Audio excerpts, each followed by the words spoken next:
Now let's have a discussion on the types of relationship. अभी हमने core components को review कर लिया. Now the next step is कि हम ये देखें कि कितनी तरह के रिलेशनशिप एग्जिस्ट करते हैं एक्चुअली, जो कि हम यूज कर सकते हैं इन एंटिटी रिलेशनशिप डायग्राम. तो सबसे पहला रिलेशनशिप जो है वो है वन टू मैनी. इसको हम लोग बेसिकली बेसिक रिलेशनशिप भी बोलते हैं. बेसिक रिलेशनशिप से मुराद ये है कि जिस तरीके से हम इसको ईआरडी में बनाते हैं या एंटिटी रिलेशनशिप डायग्राम में ड्रॉ करते हैं, एज इट इज उसको इंप्लीमेंटेशन फेज में भी लेके जा सकते हैं. इसका मतलब यह है कि जिस तरीके से इसको पेपर पे बनाया है और जिस तरीके से इसको इंप्लीमेंट करना है, इन बिटवीन कोई और एक्स्ट्रा स्टेप नहीं है. That is the concept of a basic relationship. और बेसिकली हमारे पास one to many is the first basic relationship. इसका आइडिया यह है कि एक पेरेंट रिकॉर्ड या एक पेरेंट टेबल के अंदर एक रिकॉर्ड के अगेंस्ट चाइल्ड टेबल के अंदर एक या एक से ज्यादा रिकॉर्ड एग्जिस्ट कर सकते हैं, depending upon the optionality and cardinality. That is the basic concept of one to many. के पेरेंट टेबल के अंदर एक रिकॉर्ड है, उस रिकॉर्ड के अगेंस्ट चाइल्ड टेबल में कोई रिकॉर्ड नहीं भी हो सकता अगर कार्डिनैलिटी 0 है, एक रिकॉर्ड भी हो सकता है अगर ऑप्शनैलिटी 1 है, और मोर देन 1 भी हो सकता है अगर ऑप्शनैलिटी अगर जो हमारी कार्डिनैलिटी है वो मोर देन 1 है.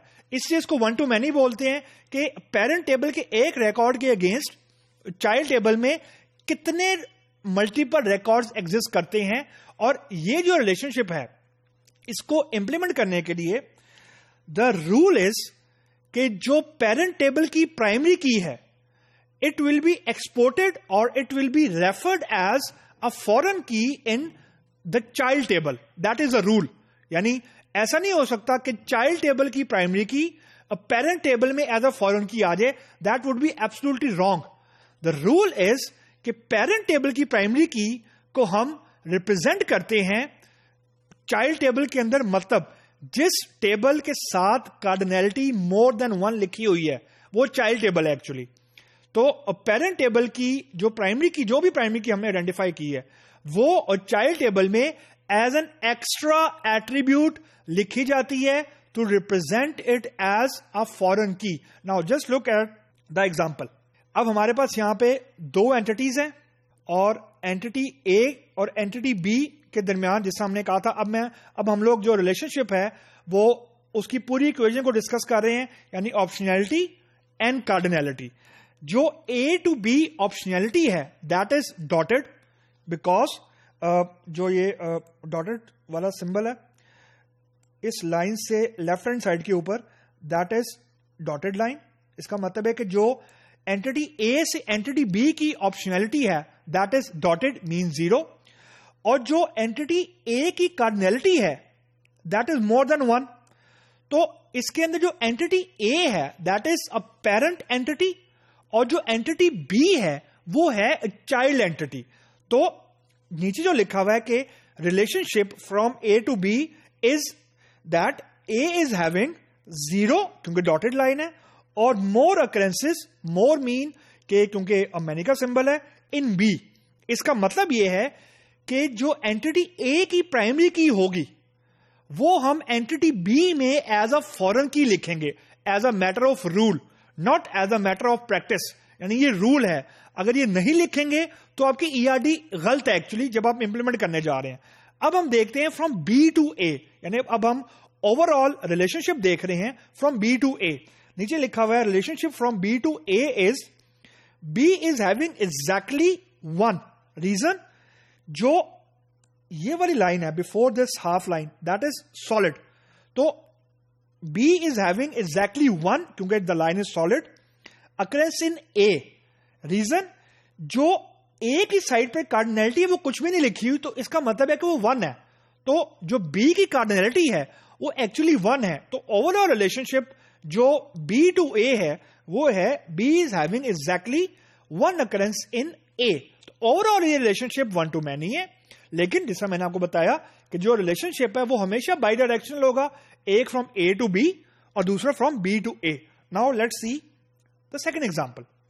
अब यहां पे अगेन हमारे पास दो एंटिटीज हैं. जो relationship from A to B है that is A is having 0 mean dotted occurrences in B.